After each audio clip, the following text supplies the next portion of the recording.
আজ আমি আপনাদের ঘুরিয়ে আনবো পাহাড়ের কোলের একটি ছোট্ট অফবিট গ্রাম শিলারিগাঁও থেকে, যেখানে হোমস্টের বারান্দাতে দাঁড়িয়ে কিংবা রুমে শুয়ে আপনারা হারিয়ে যেতে পারবেন মেঘেদের রাজ্যে। তার সঙ্গে উপরি পাওনা হিসাবে জমজমাট খাওয়া দাওয়াও রয়েছে। তাহলে এত ভাবছেন কি?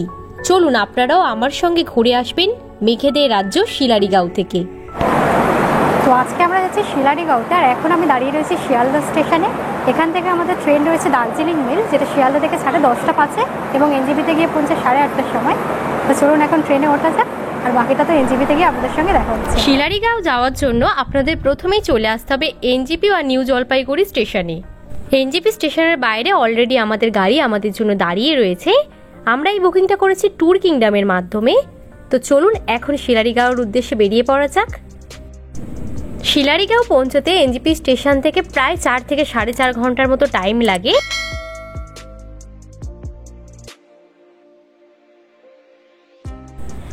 গাড়ি এনজিপি ছাড়ার কিছুক্ষণ পরেই কিন্তু চারিদিকের প্রকৃতি বদলে গিয়েছে। এই রকম ঘন জঙ্গলের মাঝখান দিয়ে এখন আমাদের গাড়ি চলেছে। চারিদিকে এই রকম ছোট্ট ছোট্ট প্রচুর বাঁদর দেখতে পাওয়া যাচ্ছে। আপনাদের ভাগ্য যদি ভালো থাকে আপনারা এখানে হাতিও দেখতে পেতে পারেন।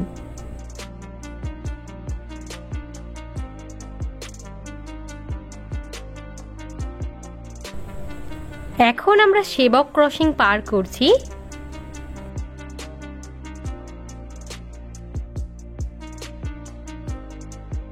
এতক্ষণ দূর থেকে যে পাহাড়গুলো হাতছানি দিয়ে ডাকছিল, এখন তাদের কাছেই চলে এসেছি।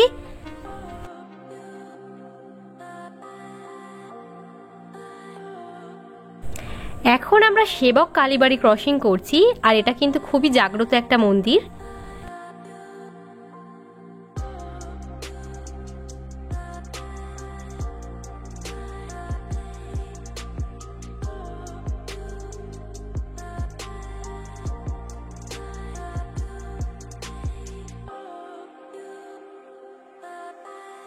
এখান থেকে এখন ব্রেকফাস্ট করে নেবো। এখনও কিন্তু প্রায় 2.5 থেকে 3 ঘন্টার মতো টাইম লাগবে। শিলারিগাঁও পৌঁছতে আরও বেশ কিছুক্ষণ সময় লাগবে, তাই রাস্তার ধারে একটা রেস্টুরেন্ট থেকে এখন ব্রেকফাস্ট সেরে নিয়েছি। রাস্তার পাশে দিয়ে বয়ে চলা তিস্তা নদীর অপরূপ সৌন্দর্য দেখতে দেখতে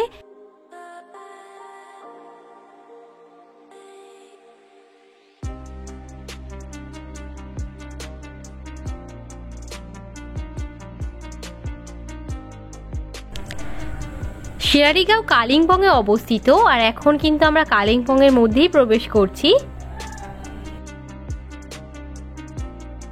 তো এখন আমরা কালিম্পং ডিস্ট্রিক্টে কিন্তু ঢুকে গিয়েছি, আর শিলারিগাঁও পৌঁছাতে এখনও কিন্তু আমাদের প্রায় 2 ঘন্টার মতো টাইম লাগবে। আর আজকের বাইরের ওয়েদার কিন্তু মারাত্মক রয়েছে।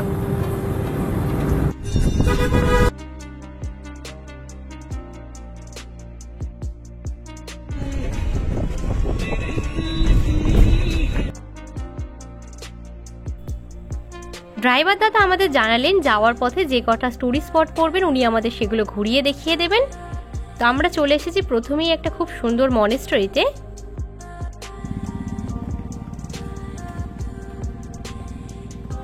তো শিলারিগাঁওতে হোমস্টেতে যাওয়ার পথে এইরকম খুব সুন্দর একটা মনেস্ট্রিতে এখন আমরা দাঁড়িয়েছি। আর চারিদিকের ওয়েদারটা দেখতে পাচ্ছেন, আজকে কিন্তু দারুণ ওয়েদার রয়েছে। এখান থেকে মনেস্ট্রির ভিউটা দেখুন কতটা সুন্দর দেখতে লাগছে।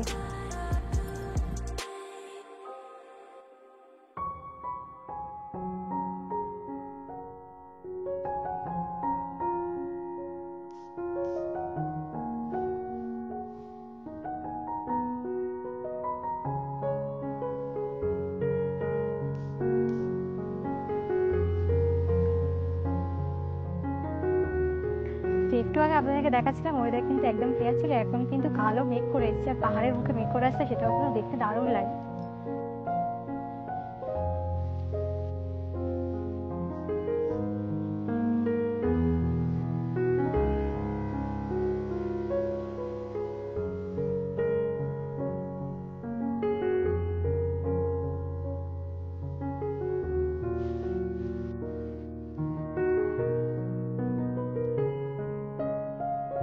তো এই মনেস্ট্রির ভিতরে কিন্তু একটা এরকম ভিউ পয়েন্ট করা রয়েছে, আর এখান থেকে শিলারিগাঁওয়ের ভিউটা শুধু দেখুন কতটা সুন্দর লাগছে।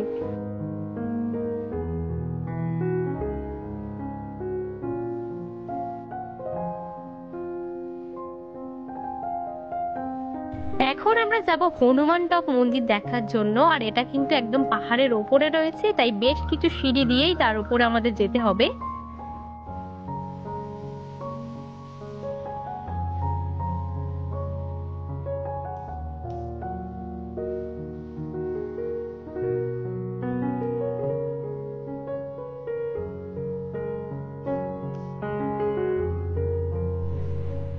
যেহেতু এই মন্দিরটি একদম পাহাড়ের ওপরে রয়েছে, তাই যদি শীতের সময় আসেন অনেক সময় কিন্তু এখানে স্নোফলও পেতে পারেন। আর হনুমানজির মূর্তিটা কিন্তু বিশাল বড়। এই মন্দিরের ওপর থেকে দূরে শিলারিগাঁও এবং মেঘেদের খেলা দেখতে অসম্ভব সুন্দর লাগছে।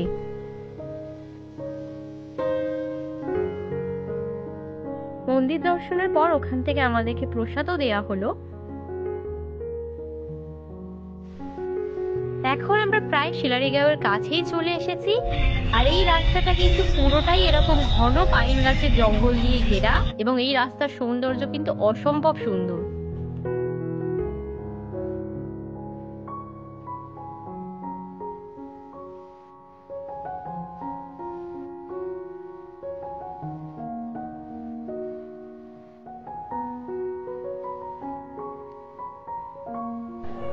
তো এখন আমি আমার রুমের মধ্যে চলে এসেছি। তো দেখতেই পাচ্ছেন এখানে কিন্তু একটা ডবল বেড, একটা সিঙ্গেল বেড দেওয়া রয়েছে, একটা ছোট্ট টি টেবিল রয়েছে। আর ফ্লোরটা দেখুন একদম কিন্তু কাঠের রয়েছে ফ্লোরটা। আর জানালা থেকে বিছানায় শুয়ে শুয়ে এই রকম সুন্দর পাহাড়ের ভিউ কিন্তু দেখতে পাওয়া যাচ্ছে। রুমটা কিন্তু বিশাল বড়। চলুন আপনাদেরকে ওয়াশরুমটাও দেখিয়ে দিই। তো ওয়াশরুমটাও বেশ পরিষ্কার পরিচ্ছন্ন, এবং এখানে কিন্তু গিজারের ফেসিলিটিসও রয়েছে।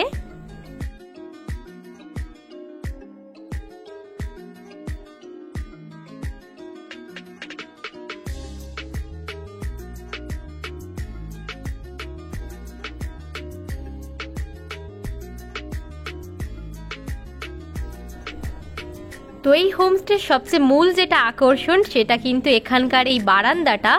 বিশাল লম্বা বারান্দা রয়েছে, এবং বারান্দা থেকে বাইরের এই রকম সুন্দর ভিউ কিন্তু দেখতে পাওয়া যাচ্ছে। এখন ফ্রেশ হয়ে দুপুরের লাঞ্চ করার জন্য চলে এসেছি হোমস্টে ডাইনিং এরিয়াতে।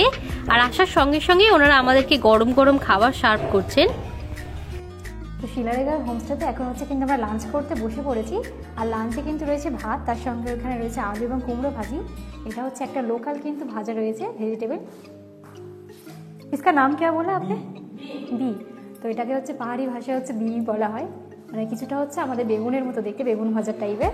এখানে হচ্ছে ঝুড়ি ঝুড়ি আলু ভাজা দেওয়া রয়েছে। আর এখানকার একটা মজাদার জিনিস দেখে দাও, এরকম কিন্তু এক বালতি কিন্তু ডাল আমাদেরকে দিয়ে দিয়েছে। এরকম পুরো ডাল ভর্তি বালতি, আর তার সঙ্গে ডিমের কারি। আর এখানে কিন্তু এখন যথেষ্ট ঠান্ডা রয়েছে, তাই গরম গরম খাবার কিন্তু এখন খেয়ে নিচ্ছে।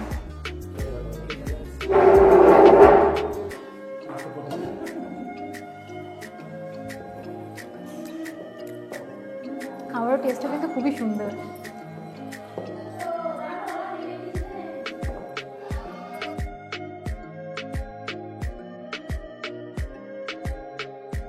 আর সন্ধে না হতেই আমাদের হাতে কিন্তু গরম গরম চা, তার সঙ্গে কিন্তু সন্ধেবেলা টিফিন চলে এসেছে। এখানে এরকম গরম গরম পেঁয়াজি দিয়েছে, যার সঙ্গে চা রয়েছে। আর বাইরের ভিউটা তো খুবই সুন্দর লাগছে। আর সন্ধে হওয়ার সঙ্গে সঙ্গে এখানে ঠান্ডাও কিন্তু বেড়ে গিয়েছে। এখন কিন্তু শীতের সময় নয়, তাও কিন্তু যথেষ্ট ঠান্ডা রয়েছে। দেখতেই পাচ্ছেন সোয়েটার টুপি সবকিছুই পরে নিয়েছি। আর এইরকম ঠান্ডার মধ্যে গরম গরম চা খাওয়ার কিন্তু একটা আলাদাই মজা রয়েছে।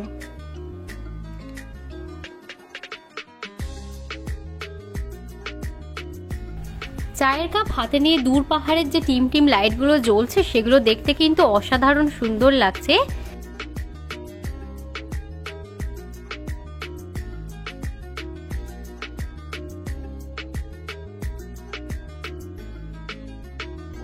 এখন আমরা রাতে ডিনার করতে চলে এসেছি। রাতের ডিনারে রয়েছে রুটি এবং তার সঙ্গে আলু ভাজা, আর এখানে রয়েছে চিকেন কষা। রাতের ডিনারে আপনারা ভাত এবং রুটি দুটো অপশনই পেয়ে যাবেন। আপনারা আপনাদের পছন্দ মতো অর্ডার করতে পারেন।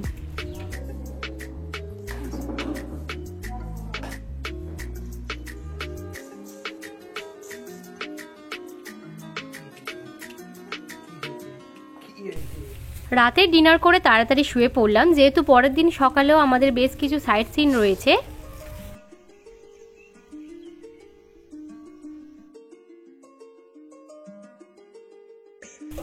সকালবেলা ঘুম থেকে উঠেই আবার চলে এলাম হোমস্টের সেই বারান্দাতে, আর চারিদিক থেকে প্রচুর পাখির আওয়াজ আমাদের কানে এলো। আর রুমের বাইরে বেরোতেই দেখলাম এনারা বাইরেই বসে রয়েছেন।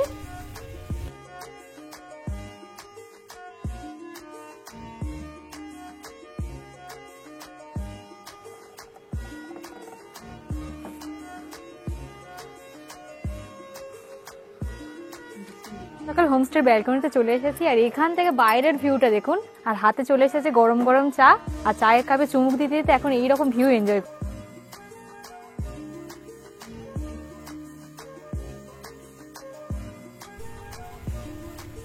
ওয়েদার ক্লিয়ার থাকলে আপনারাও কিন্তু এই হোমস্টের বারান্দাতে দাঁড়িয়ে একদম ঝকঝকে কাঞ্চনজঙ্ঘা দেখতে পাবেন।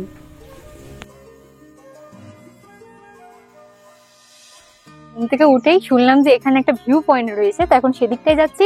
আর আজকের ওয়েদারও কিন্তু দারুণ রয়েছে, সকালবেলায় ভিউটা দেখুন, আর ভিউ পয়েন্ট থেকে তো আরো সুন্দর ভিউ দেখা যাবে। আর আমাদের সঙ্গে যে গাইড গুলো আছে, গাইড গুলো কিন্তু আরো কিউট, দেখুন এরা কিন্তু আমাদের রাস্তা দেখিয়ে দেখিয়ে নিয়ে যাচ্ছে। মানে পাহাড়ে ঘুরতে আসলে এইরকম গাইড কিন্তু আপনারা পেয়েই যাবেন। আমরা যে হোমস্টেতে রয়েছি ওনারা সেই হোমস্টেতেই থাকেন, এবং আমরা যখন বেরিয়েছি ভিউ পয়েন্টে যাওয়ার জন্য তখন থেকেই আমাদের পিছন পিছন ওনারা যাচ্ছেন।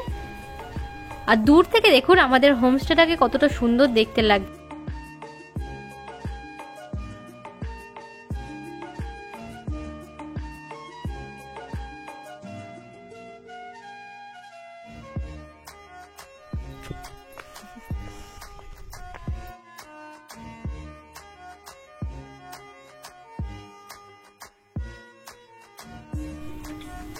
ভিউ পয়েন্টে যাওয়ার জন্য হোমস্টে থেকে প্রায় 3-4 কিলোমিটার কিন্তু হেঁটে যেতে হয়, এবং সেখান থেকে কিন্তু অসম্ভব সুন্দর ভিউ দেখা যায়। ফেরার সময় এই রকম একটা সুন্দর মন্দির কিন্তু আমাদের চোখে পড়লো, এটা আমাদের হোমস্টের একদম কাছেই রয়েছে।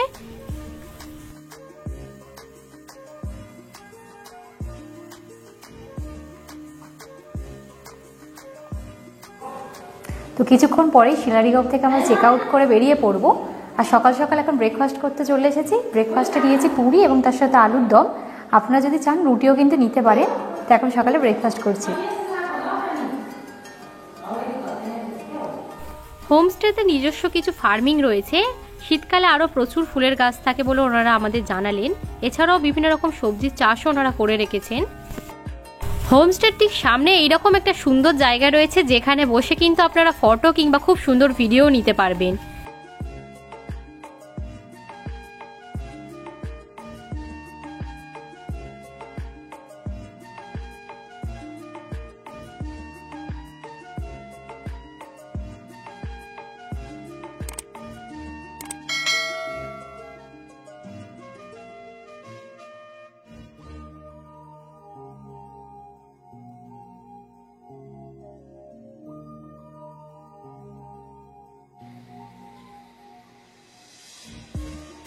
তো এই বারান্দাতেই কিন্তু আমার বেশিরভাগ সময় কেটে যাচ্ছিল। এখন কিন্তু এখান থেকে চেক আউট করে চলে যাওয়ার সময় হয়ে গিয়েছে।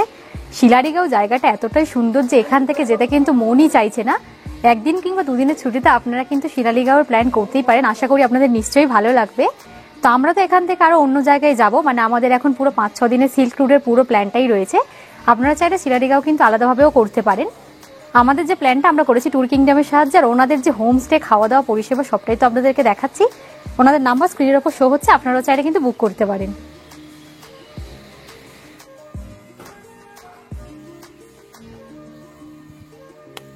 আর ওয়েদার ক্লিয়ার থাকলে এখান থেকেও কিন্তু আপনারা কাঞ্চনজঙ্ঘা দেখতে পাবেন।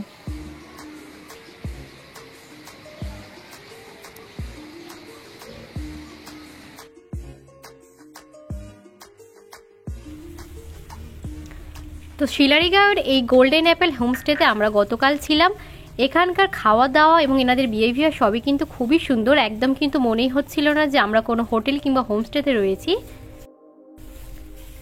আশা করছি ভিডিওটি আপনাদের ভালো লেগেছে। ভালো লাগলে অবশ্যই সকলের সঙ্গে শেয়ার করে দেবেন। আর এখনও যদি চ্যানেলটা সাবস্ক্রাইব না করা থাকে তাহলে এখনই সাবস্ক্রাইব করে রাখবেন।